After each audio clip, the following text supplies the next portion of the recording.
महत्त्वाचा तर मेनू तुम्हाला आज दाखवते. तर चला, त्याच्यासाठी आपल्याला जायचं आहे किचनमध्ये. तर चला जाऊया.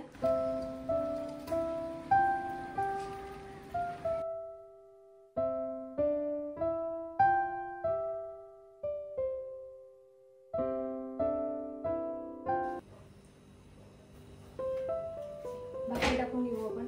आज गावठी कोंबडा आणि मस्त भाकरी असणार आहे. पहिला भाकरी टाकून घेऊ आणि मग भाज्या घालू.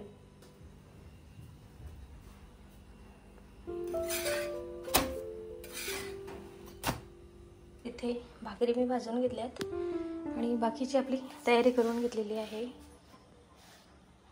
ही गावठी कोंबड्याची भाजी आहे आणि हे आपण चिकन आणलेलं आहे फ्रायसाठी आणि चना कोली वडा बनवणार आहोत. हे त्याचं सामान आहे. तेल टाकून घेऊ. पहिला तेल तापले, दालचिनी आणि तेजपत्ता टाकून घेऊ, लसूण आणि हा कांदा.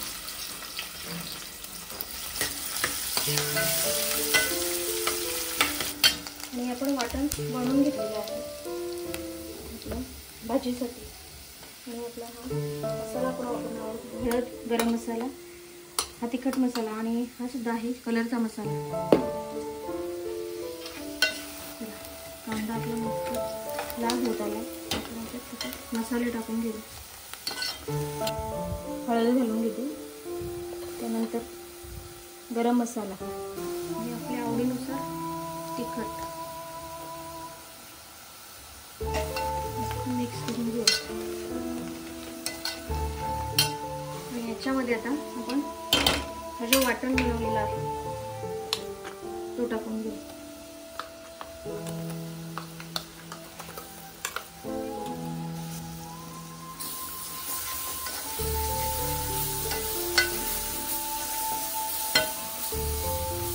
याच्यावर लगेचच आपण थोडासा मीठ घालून घेऊ चवीनुसार.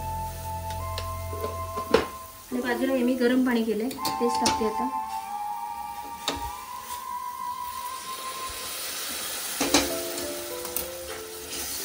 तर येईपर्यंत थोडंसं शिजवून घेऊ.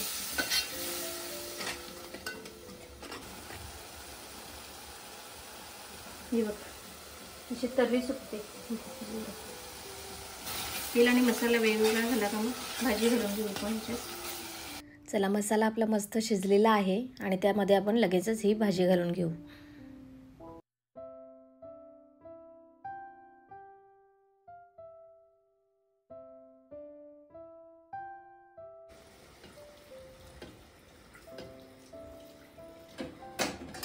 जास्त रस्सा नाही पाहिजे आपल्याला,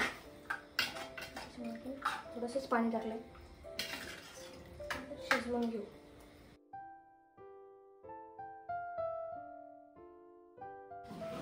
आणि आता आपल्याला चना कोली वडा बनवायचा आहे. तर मी चणे उकडून घेतलेत आणि हा चिकन आणलेला आहे आपण. आणि हे सुद्धा आपण फ्राय करून घेणार आहोत आणि हे पण आपल्याला फ्राय करायचं आहे. त्याच्यासाठी आपल्याला पहिला ह्याच्यामध्ये मी हे आळा, लसूण आणि काली मिरी असं पेस्ट केलेलं आहे एकत्रच. तर पहिला आपण ह्याच्यामध्ये टाकून घेऊ. ह्याच्यात पण अर्धा टाकू आणि अर्धा ह्याच्यात टाकू. दोघांचं सामान सेम असणार आहे. दोन्ही पण आपल्याला तळूनच घ्यायचे आहेत. ह्याच्यात आपण मीठ घालून घेऊ. मीठ आपल्याला चवीनुसार घालायचं आहे. थोडीशी हळद, ह्याच्यामध्ये पण थोडीशी हळद घेऊ. दोन्ही प्रोसेस मी तुम्हाला एकदाच दाखवते. इकडे तिखट मसाला हे आपल्याला आपल्या आवडीनुसार घ्यायचं आहे, तिखट जसं आपल्याला पाहिजे तसं. आणि इथे पण आपण आपल्या आवडीनुसार तिखट करून घेऊ. आणि थोडासा मी गरम मसाला घालते. आणि हे फूड कलर आहे, थोडासा आपल्याला कलर येण्यासाठी थोडंसं मिक्स करून घेऊ. याच्यात पण कारण मसाल्याने एवढा कलर येत नाही ना, त्याच्यामुळे आपल्याला हे टाकायलाच लागतं. थोडंसं मिक्स करून घेऊ. पूर्ण लागलं पाहिजे याला.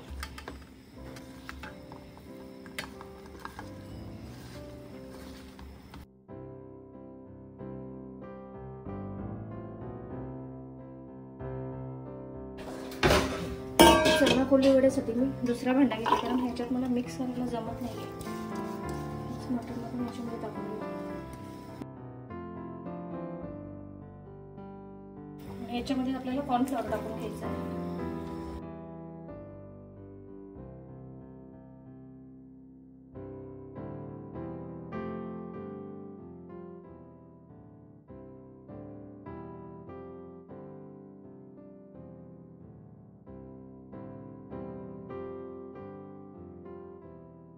सोबत आपण ह्याच्यात पण कॉर्नफ्लॉवर टाकून घेऊ.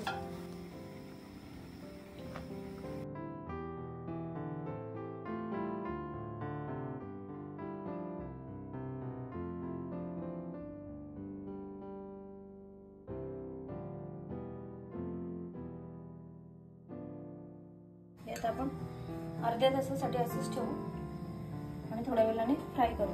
तरी मी झाकून ठेवते अर्ध्या तासासाठी. आणि हा लसूण आहे जो आपल्याला कोल्हे वड्यासाठी लागणार आहे. चला, इथे भाजी आपली मस्त झालेली आहे. गॅस बंद केलाय मी.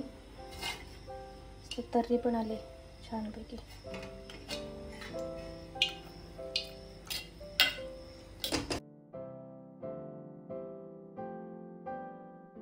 आणि इकडे आता आपण तळून घेणार आहोत.